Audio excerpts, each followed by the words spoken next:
Ang dami niyang mga plano pero ang dami rin niyang mga invader. Stress siya, stress na stress. Kaya parang feeling niya gusto niya kumawala sa earth at pumunta sa ibang lugar. Si Sara Duterte po ay may sarili siyang paninindigan.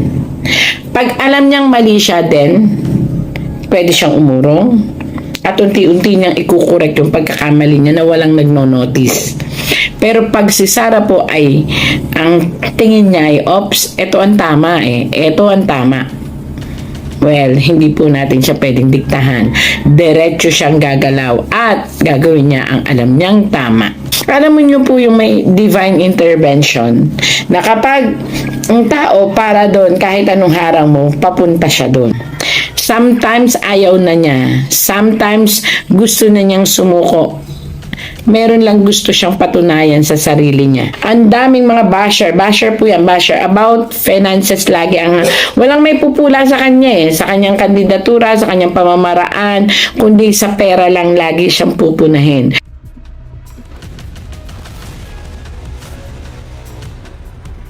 Magandang umaga mga kaibigan, magandang umaga Pilipinas. Kaya again and again, ako po'y magbabasa at makikichika sa ating mga bituing nagniningning. Ngayon po, ang mapalad na aking babasahan ay si Sara Semerman Duterte. Ayan po. Nandito po. Ito po again, ito'y katuwaan lamang. Wala po sanang pikunan. Basta makinig at sana po ay matuwa. Ayan. Sara Duterte alias Sara Duterte. Ito na po tayo. Sa ngayon po si Sara Duterte ay talaga pong siguro sa pagod na rin to, sa stress. Masasakit po ang mga buong katawan at delikado siya sa sinasabi nating mga trangkaso. Ayan. Sara Duterte, ang dami niyang mga plano. Ang dami niyang mga plano pero ang dami rin niyang mga invader. Pagkatapos, maaring ito ay may kinalaman dito kaya masasakit ang kanyang katawan, masakit ang kanyang ulo.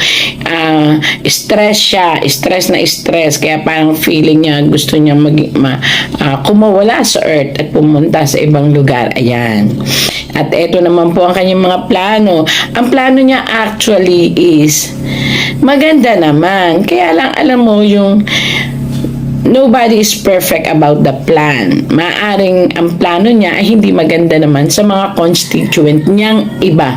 Especially, sa kanya kasi maganda yung intention niya. Pero hindi nga, we cannot please anybody. So, ang dami po niyang ang dami niyang dapat paliwanagan, ang dami niyang dapat i-explain. Tapos, yung mga tao nandun lang, napaka ng buhay niya. Hindi niya alam kung saan tama ang mali ang ginagawa niya kasi ang daming pumupuna, ang daming gusto siyang pasukuin or ang daming ipabukas sa kanyang bibig na mali ang kanyang mga ginagawa. Pero Sara Duterte is Sara Duterte. Ang ibig sabihin nga from the name Sara is tough, matapang, survivor. Sa mga pinagdaanan niya sa buhay, siguro itong nangyayari ngayon, parang flavoring lang ng life niya. Ayan. Sara Duterte, born to be a person with a golden spoon sa mouth niya. So, hindi natin siya po pwedeng i-command ng kung ano ang gusto natin. Sara have his own way, her own way, kung paano patatakbuhin at isi-share ang kanyang galing sa mga tao. Yun ang hindi nakita ng mga tao kasi mabait, masunurin sa mga tao, pero nag-iisip. Kaya pag alam niyang ops, hindi ito para sa ikabubuti ng paligid. Hindi ako makasara, binabasa ko lang yung Duterte. Hindi ako any politiko, hindi ako. Kasi gusto ko, mabuhay lang ako ng normal, maging maayos. So, wala akong kinakampiang politiko. Ito lang ang sinasabi ko kung anong sinasabi ng tarot. Si Sara Duterte po ay may sarili siyang paninindigan. Pag alam niyang mali siya din, pwede siyang umurong at unti-unti niyang ikukorek yung pagkakamali niya na walang nagno-notice. Pero pag si Sarah po ay ang tingin niya ay, ops, ito ang tama ito ang tama. Well, hindi po natin siya pwedeng diktahan. Diretso siyang gagalaw at gagawin niya ang alam niyang tama. Yan. Ganun siya. Hindi naman siya spoiled brat, pero ganun po siya para siyang isang babaeng nasa katawan ng isang lalaki na nagtatago sa katawan ng isang babae. Pero naman siya putong boy or T-bird. Yan, ganun ang karakter niya. Ay nako, napakaraming tao ang naghahangad na ang kanyang kasayahan. Ito, masaya po siya at saka open siya sa lahat ng bagay. Maging open din siya sa feelings. Ay naghahangad sila na tarangkahan. Ibig sabihin tarangkahan ops, hanggang dyan lang ang iyong saya. Hindi ka po pwedeng mas sumaya pa. Hindi ka po pwedeng mas maging matayog pa ang pangarap mo. Kung vice president ka ngayon, ops, dyan ka lang. Hindi ka na papayagang mas umangat pa. Pero alam mo nyo po yung may divine intervention na kapag ang tao para doon, kahit anong harang mo, papunta siya doon. So darating ang time, magkakaroon lang siya ng napakaraming problema and basher and everything, pero darating po ang time, maaaring siya po ang susunod sa yabag ng kanyang ama. Napaka-strong will po niya. Yan po yun Hinahanap lang po niya ngayon ang solusyon kung paano ipaliliwanag sa tao kung ano talaga ang gusto niyang mangyari. Kasi nga po, yun nga, sinasabi ko sa inyo, ang daming ops, wag yan. Ops, ganito. Ops, mali yan. Marami po siyang napapansin na ngayon, kaya parang naguguluhan lang siya. Pero once na tumayo siya at once na in-start niya, wala. Talagang lahat ng nagbabash sa kanya is titiklop din. Kasi nga, meron siyang warrior life, past life. Siya'y palaban. Isa siyang lumalaban sa kung ano yung tingin niyang tama. Ayan. Maganda siyang mamumuno. I mean again and again, hindi po ako Maka Sara Duterte. Masasabi ko lang po na binabasa ko ang tarot, maganda po siyang maging pinuno na kahit mismo sarili niyang kapatid ay lalabanan niya kapag alam niyang mali. Ayan. Marami ang humahanga sa kanya sa ibang bayan, ibang bansa po ito. Marami ang humahanga pero ayaw naman siyang hayaan ng mga tao na maging popular. Hindi ko alam kung sino yung mga tao niya, pero dalawang tao po yan. Pero sa ngayon po kasi hawak niya ang popularidad kahit pa po ito ay negative. Ayan. Sara Duterte suffering from depression na nagli-lead into acidity and acid reaction siya ng parang something ito sa sikmura. So kinakailangan niya mag-ingat pa rin dahil tao pa rin siya at human body siya. Kahit ang past life niya siya isang warrior, ito ay hindi po pwedeng hindi maapektuhan kasi nga siya ay tao pa rin. Ayan. Wow. 1, 2, 3. 3 malalaking proyekto ang balak niya. Hindi ko alam, napakalalaki. Pero I doubt it. Hindi po matutuloy yung 3 malalaking proyekto ating Sara Duterte. 2, pero mayroon naman pong ipapalit siyang proyekto na 2 naman po yun. Kumbaga yung 3 ikinompress niya, 2 ang parating na proyekto niya na yun ang ipupurso niya na matutuloy. Pero yung mga past na project niya na 3, hindi ko alam kung ano yun, which ang daming mga basher at ang daming mga nakikialam, yun ang magkakagulo. Yun ang parang mahirapan ituloy at magkakagulo at doon siya mako-question. Ito ay yung dati pa siguro niya itong naging plano noon. Yan ang tutulig sa end. Kaya kung ako sa kanya, ang sabi ng Baraha, change the plan. Wow. Aiming a new life magiging makulay ulit. May isang, ang ibig sabihin po nito ay isang ibabash na naman siya.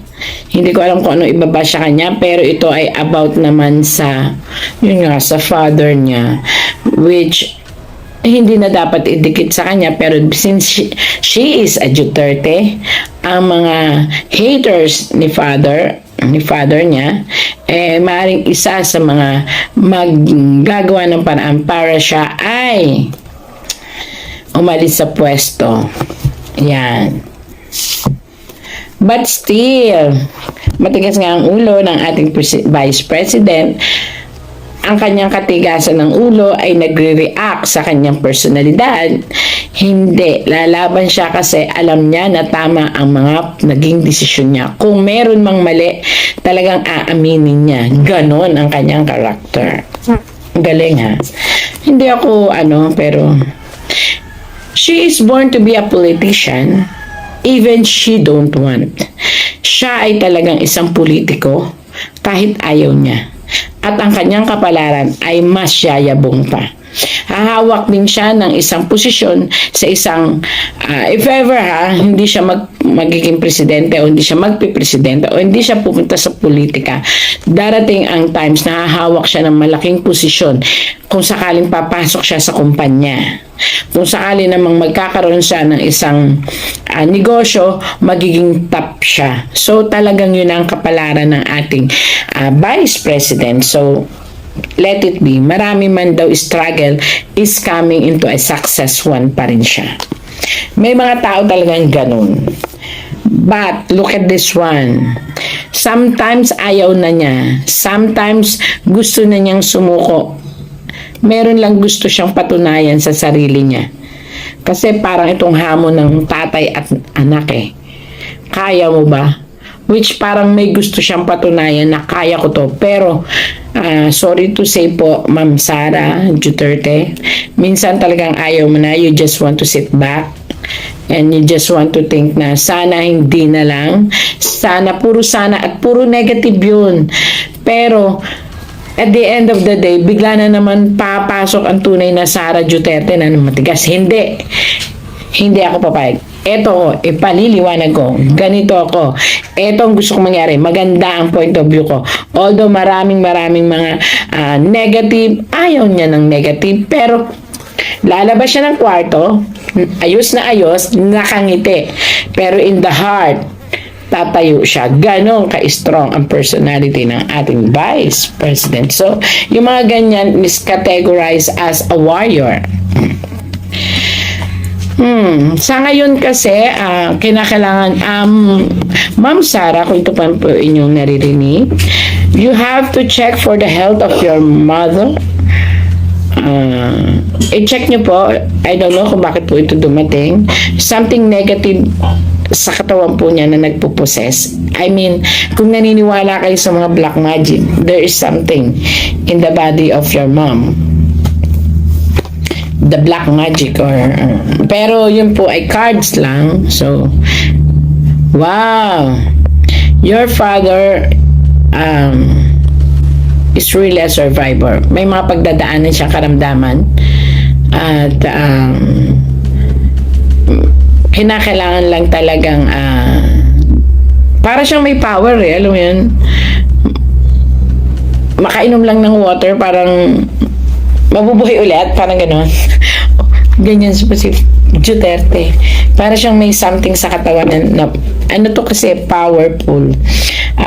Siguro mga anting, or I don't know kung naniniwala kayo, or something na nakakapagpalakas ng kanyang katawan na kahit hina na talagang lalakas pa rin. Ayan.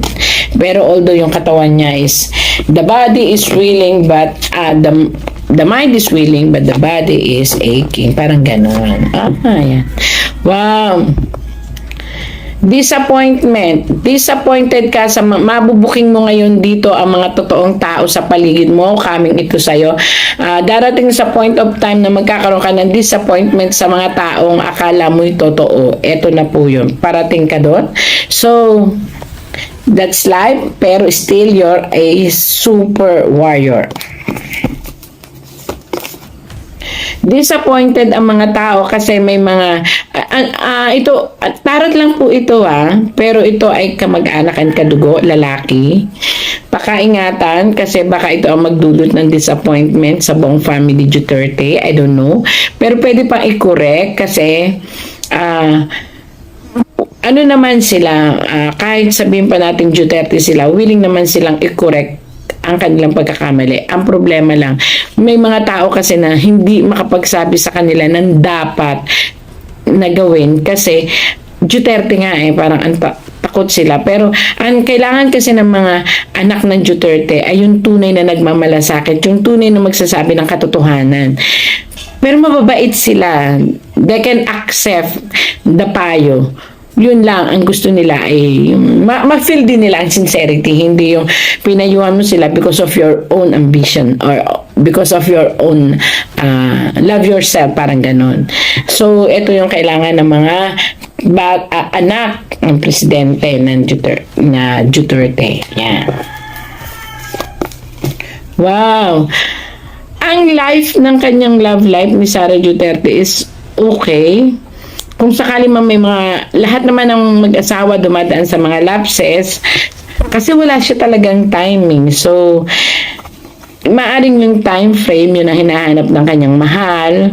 Plus, syempre, yung dedication niya bilang asawa doon. Yun lang ang mga lapses niya pero she provide everything na dapat na maunawaan ng kanyang asawa yon. Ooh.